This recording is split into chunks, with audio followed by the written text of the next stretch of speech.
Kim Flanery-Rye, welcome to the conversation today. Thank you so much, John.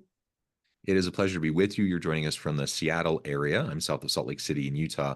And today we're going to be talking about IDEA, or your equation that you pose as inclusion equals diversity plus equity plus accessibility. Very, very important topic right now. It's an interesting time socially, politically, around these ideas and these principles and how they get manifest in society and communities and within our organizations. Despite the polarization that we see broadly in society, I think this continues to be an incredibly important topic and something we can't allow to lose, we can't allow ourselves to lose momentum on. So we're going to unpack this and explore this together today. As we get started, I wanted to share Kimfer's bio with everybody. Kimfer Flanery-Rye is a founder and principal DEI and culture practitioner for Inclusion Equals, a social enterprise focused on the IDEA, inclusion equals diversity plus equity plus accessibility, to build culture from the inside out. She believes that to address systemic issues in the world, we must tackle the inequities within organizational systems. Kimfer is a seasoned professional with 20 plus years of experience in diverse backgrounds, from marketing to organizational development. She is also an adjunct professor teaching creativity and innovation for MBA students and has her MBA in executive leadership. She has spoken on local, national, and international stages, including the 2022 and 2023 World Economic Forum, on critical topics such as the importance of women on boards and what it means for women to have power, authority, and agency. I could go on. That's just a snapshot of Kimfer and her background. But before we dive on in, Kimfer, anything else you would like to add by way of your background or personal context, and then we'll dive on into the topic. Yeah, thanks, John, and thanks for the warm welcome. I know it's always so weird when you're listing out all the things that are in your profile, and I always get a little shy. Not gonna lie about that. In addition to what you just talked about with my background, I actually am a creative. My background way back in the day, I have my BFA in fine arts and primarily in oil paintings was my main emphasis. So this creativity that I bring throughout my, I would say, business sense, I use design thinking because it is a human-centered design process in everything I do. And also, like talking about the World Economic Forum, I had the opportunity this year, 2024, to be on stage as well. And looking forward to being invited to Cannes Lions to continue to talk about DEI in creativity, AI, future of work. There's so much that's happening as well. So thanks. Yeah, awesome. And it sounds like we are very much on the same page. I'm a professor, so I do consulting work and things like this podcast, but my main gig is I'm a full-time university professor. And I also, in addition to being a chair and professor in the organizational leadership department, I'm the academic director of our Center for Social Impact. And we're all about systems. We're all about equity-centered design thinking and applying systems mapping, systems thinking to trying to better understand and tackle the most complex, challenging issues that we see in society today. And this is one of them. This is one of the biggest challenges that we face. Yeah, and like you said, we are in absolutely a polarized scenario right now because of the fact that diversity, equity, and inclusion has become a political issue rather than just a human issue. And because of that, we're seeing a huge, I would say, swing back on the pendulum is probably the best way to look at it, especially in the US and obviously global, where there's various things happening in the global stage. But in the US, as we know, that pendulum swung in the middle of the pandemic, especially when George Floyd's murder occurred, right? Yeah. And that pendulum swung. So then there were all those DEI promises and commitments and all these things that were driven in that direction. Of course, anytime a pendulum swings really far, it swings the other way as well. And that's what we're seeing right now in not only in the political realm, in education, as we know, is getting throttled right now, right? And so it's a really interesting place to be in DEI. Absolutely. Yeah, and Utah is one of those places where it's getting throttled in, in the higher education space right now. This legislative session has been brutal. Um, Yeah. and I find it so sad for a number of reasons, but really at the core, everything that we're going to be talking about today is a human issue. It's not political. Well, at least I don't think it should be. I mean, it's just about treating people well, treating people with dignity and respect. And I think most everyone agrees on that premise that we should treat people well and treat people with dignity and respect. It's become so politicized. That now we're outlining words and like specific things that we say can't happen on university campuses and things like that, which is a bit insane in my mind, but it's the reality we're in, and we're gonna have to figure out how to navigate it. Yeah, absolutely. And the question that I get asked right now is, what is that conversation happening, either within my industry folks or what are the clients are asking? And the interesting thing that I find right now, so there's multi-levels, right? So we've got the high level conversation that's happening, industry conversations that are happening, and then there's the day-to-day, because I work with organizations for organizational change. So once you get down to the organizations, obviously people are the ones that bring themselves to work. And so those conversations are following. However, the work conversations are a little different than at that high level conversation. So I think what's happening also is that we're in this polarized area where before, like I said, when the pendulum was in the other direction, we sort of forced organizations, forced people in a direction, in a lot of ways through guilt and shame and, Hmm. peer pressure. And peer pressure is good if you truly want to be in that directionally, right? However, when you're forced to do anything, even if you might try to do it publicly, there is part of you that are always back there going like, mm, right? And so Hmm. what I'm noticing is that organizations that were already doing a lot of things in a very performative level because of the industry peer pressure that they were getting, they're using this current political scenario to to be like, whoop, we don't have to do it. We're out, right? Yeah.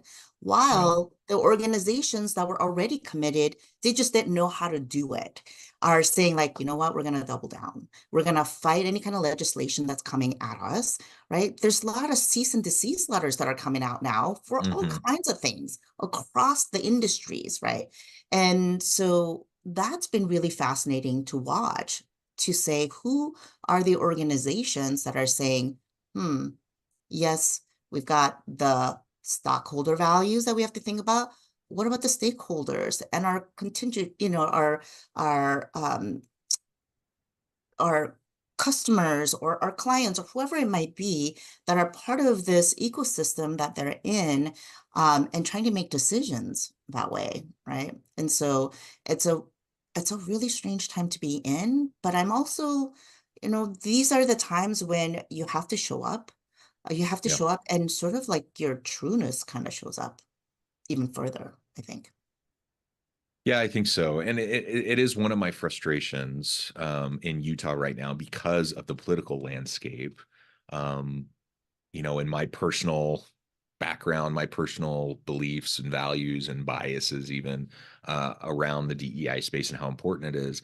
Like, I have to admit that I'm not only frustrated with political leaders, but I'm frustrated with organizations who I feel like should be doing more to push back, to fight back. But I understand that's challenging, and I understand that it can be messy, and they're doing organizational leaders are doing a political calculus around what are the potential fallout of them speaking up or pushing back or filing suit or whatever. So all of that, that's really the context that we find ourselves in as we explore this topic. Let's really dig in and talk about this equation. So diversity plus equity plus accessibility equals inclusion. Um, Pull that apart for us and describe why you feel like it works together that way. Yeah, you know, in the DEI space, I mean, there's DEI, diversity, equity, and inclusion. I think that is the Hmm. core, but people have probably heard of JEDI, justice, right, in Hmm. there, or DEIB. There's all kinds of acronyms. Honestly, the acronyms are there just as reminders for all of us, Yeah. just like my acronym in some ways is for a reminder and it makes it easy. It's the ideal equation. It's the ideal equation. And the reason why I have it that way is that accessibility gets left out in that conversation often. And so, however, like we know inclusion and belonging is the result of all of these things. And so because of that, that language comes up often. We also know when we're talking about equity, justice is like very strong in there. But there is something about accessibility, yes, is also part of inclusion, but that specifically is often left out in the conversation. So for me, I really wanted to bring that up. What's really nice now is that accessibility is being talked about way more than when I started my Hmm. company over 6 years ago, right? So for me, it was a way to really heighten and highlight that part of it. And I mean accessibility in there's broad terms of accessibility, and then Right. there's really narrow terms of accessibility. And because of my background, in addition to, like I said, uh, all of my backgrounds, one of the areas that I have experience in, I was a vice president and executive creative director for a digital marketing agency here in Seattle that was acquired by Accenture. Mm. And we were a very data-driven organization in the full funnel looking at marketing. And with that, that meant digital platforms. We worked in digital platforms. And so early on, before even like Google forced you to do accessibility on your website and things like that, those were things we were looking at, from color correction. You know, at that time, I think the language was really more about that, Hmm. than really thinking about visual, right? So from an accessibility perspective, you know, when we're looking at a swath across the board, I'm looking at your digital platforms. Where are you? Are you making sure your tags are happening correctly? How is it showing up for those that cannot operate in the same way that we would consider when you're full able-bodied? In addition to that, I work with a lot of organizations that have events. It could be virtual events because of what happened with pandemic. Then you're talking about like captioning. Are you making sure that's happening? Are you making sure you're having interpreters? And then on top of that, it's not good enough to have ADA compliant buildings, but are you actually setting it up so that it makes it easy once people enter in those locations, right? So that's part of the reason why I pulled up accessibility and Can I just inclusion. comment on that for Yeah, a second? absolutely. Because that's a really, really important point. When we think about accessibility and accommodations and things like this, we often think about one of the first images that pops into people's mind is that handicap sign that has someone in a wheelchair, right? And so we think Uh-huh. about ramps and we think about how you get into a building. And I'm really glad when organizations make sure that their buildings are ADA compliant so that people can get into the building. But once you get into the building, then what? And Oh yeah. when you walk around most place, I mean, it's hard when I'm an able-bodied person. It's unless I'm really taking time to step back and try to really see it uh, from the perspective of others who might have some sort of disability. It's hard for me to see it. But I challenge anyone who's listening or watching today, like take some time today and just like as you're walking around your building, do it with that in mind. Think about like, what if I was on crutches? What if I was in a wheelchair? What if, and you can name off several things. What would you Yeah. do? And it's really hard. Like I think people experience challenges that most of us probably never even think about just because we're like, oh, we're ADA compliant, check, and apply that now across the board to all these different types of accessibility that we talk about. Um, and that's just like one of the most like easy on the forefront of people's mind examples, someone in a wheelchair, but there's so many different types of examples of accessibility. And if you want an inclusive environment, if you want a culture of belonging, one of the first things you need to do is make sure that you have a really accessible workplace. You need to make sure that your software is accessible, that everything that you do is about how to include others and make sure that you're not setting up extra barriers that make it harder for them to meet, to do the work, to collaborate, etc. Yeah, and just to make sure, I know when people throw around acronyms, you're like, what is that? So just for those who are not as familiar with ADA compliance, that's the American with Disabilities Act that came out in 1990. Just more of a reference for the listeners. And what's interesting is that oftentimes organizations will think of it as like, oh, more cost, these things Right. that we have to do. But what you don't understand is that there is cost to not being inclusive for your employees, right? Meaning you can lose employees because of it. That's a cost. If you don't have an inclusive workplace, which includes things like accessibility and making sure that people have that belonging, think about like they will jump ship. That and there is a cost. I think it's an average, and you know what? I don't like to do that. When I don't have the specific data in front of me, I'm not going to say it. There is an average cost, and you can look it up. That has like every time you have employee turnover, a cost that is to a company. And then on top of that, when you have people, when you are not really thinking about diversity, equity, and inclusion integrated into your business, not this programmatic thing that's sitting over here on the side. We're talking about systems here, integration of Mhm. systems. You have people that are distracted from their work, right? That is literally burning money that you are giving them as a salary because of that distraction, because of the things that is not making them feel optimal in the workplace, right? So there is a cost because everyone always says, like, what's the ROI? What is the return on investment doing our DEI? Well, one, what is the investment of being human focused, Mhm. right? There's Yeah. that So I right thing mean, to do. And then, yeah, yeah, there's always the business case, and we want to be able to make the business case. We want to be able to talk about the ROI. That's important because it helps bring people along, even if maybe their mindset isn't in the same place as ours. And we want to find common ground. So understanding the business case is really important. But lest we forget, there is a very clear human case to all of this, a very clear moral case to all of this, and we if we're committed to treating people with dignity and respect, then inclusion should be a natural component of that. yeah, If you have an exclusive space without diversity and equity, without accessibility, that's not inclusion, that's not belonging, and there are negative human repercussions for that. And of course, that then also leads to negative organizational repercussions, and there are going to be costs associated with it. I'm thinking about like when I teach like an intro HR class and we talk about ADA. Oftentimes I'll cite some big case law in the space, and inevitably, what organizations, when they get sued for not being ADA compliant, they always will point to how much of a burden it is in terms of cost and expense on the organization to become compliant. That is pretty much always the defense when that occurs, and sometimes the courts side with the organization, saying, "Yeah, that's not a reasonable accommodation. That's an unreasonable expectation. It's too expensive, especially for smaller organizations." But a lot of times they come back and say, "No, actually, that's a completely reasonable thing." And though it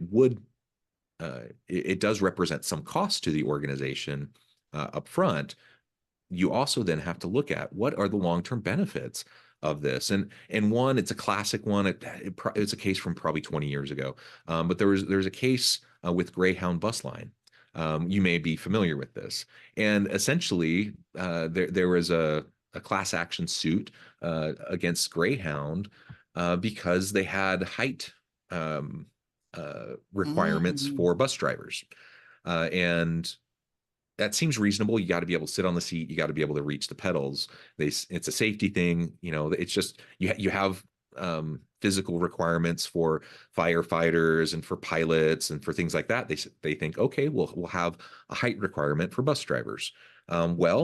Disproportionately, what they found over time is that they weren't hiring many individuals of Asian descent who may have been a little bit shorter, or other individuals who were just a little bit shorter. And the suit was filed, and initially the courts sided with Greyhound, saying, yeah, it's an unreasonable accommodation. It'd be really expensive to retrofit all of their buses to have raised pedal systems, etc.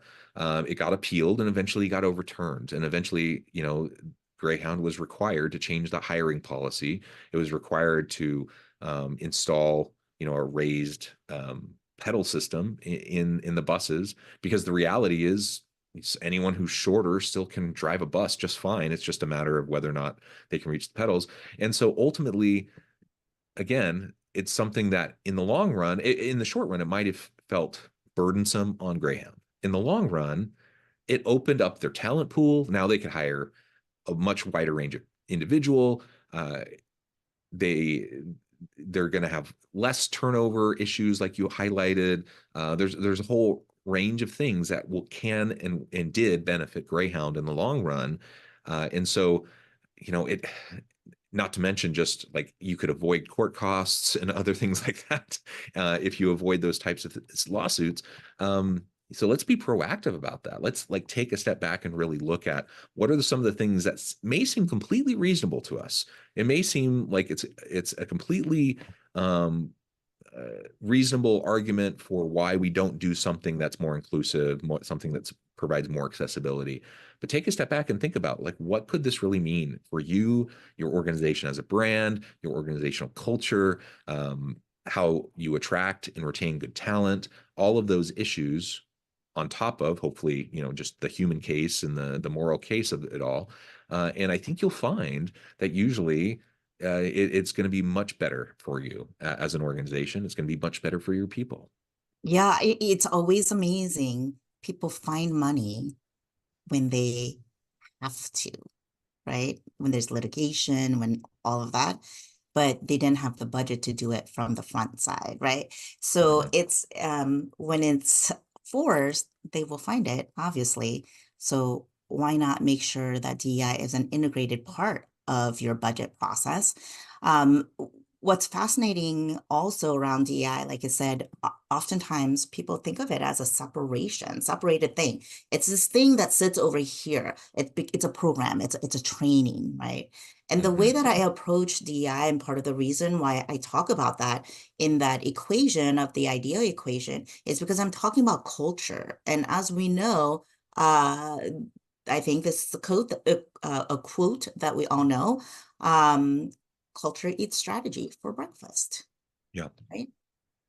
And so when we talk about that, culture it's still, sometimes people think about culture as like that, oh, it's that soft thing.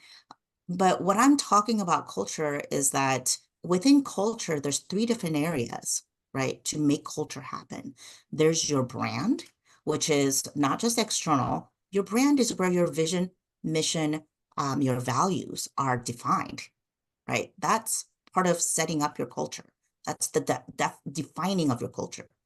Then you have your people. Your people are the ones who enact your culture for you. It's not good enough just having posters saying like our values are da da da da da.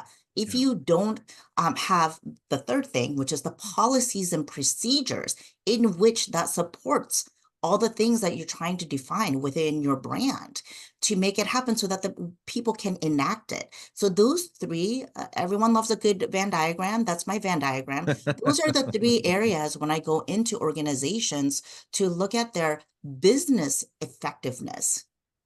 Change management is part of that, which is when I'm integrating DEI into it. And it's, again, it's beyond just like, oh, let's have these trainings, and trainings are good. There's 2 pathways that DEI happens, which is internal learning. And then I'm talking about from an organizational perspective. You can have all the internal learning and the ways in which you can be a better human. That doesn't mean necessarily you know how to operationalize that. So organizations needs to understand how they within their systems make that change. So it's a constant parallel path in how to make those things happen within organizations. So there is I would say more of the tactical, and this is why I call myself a practitioner. Mhm, Try to make mhm. DEI practical within your organizations. When I mean that in a day-to-day task-oriented ways, so that way you can have larger scalable strategy around your business, beyond this whole idea of like, I need to be more woke, right? They're just trying to make me more woke. It's beyond that. It is really trying to help your organization and your businesses to have that strong ROI across the board. Absolutely. Absolutely. Kimfer, this has just been a fantastic conversation. I note the time. I need to let you go here in just a minute. But before we wrap things up for today, I wanted to give you a chance to share with the audience how they can connect with you, find out more about your work, and then give us a final word on the topic for today. Yeah, absolutely. You can find me at inclusionequals.com. That's the website. You can also find me on Instagram, or also at Inclusion Equals, making it easy. If you want to connect with me personally, you can find me on LinkedIn as Kimfer Flanery-Rye. Actually, if you put in Kimfer, you can find me pretty much very quickly. And then also my Instagram handle, which is my Kimisms. Those are ways to connect with me. Like I said, the last thing that I will leave with you is that if I can have you think about DEI as something that is not a standalone over on the side, but integrated into who you are and what you do and how organizations can do it, that's what I would love for you to take back versus this whole idea of like, I just need to have a better conscience, right? There's Mhm. ways in which DEI runs through the gamut. Yeah, absolutely. Kimfer, thank you so much. It's been a pleasure. I encourage the audience to reach out, get connected, find out more about what Kimfer can do for you. And as always, I hope everyone can stay healthy and safe, that you can find meaning and purpose at work each and every day. And I hope you all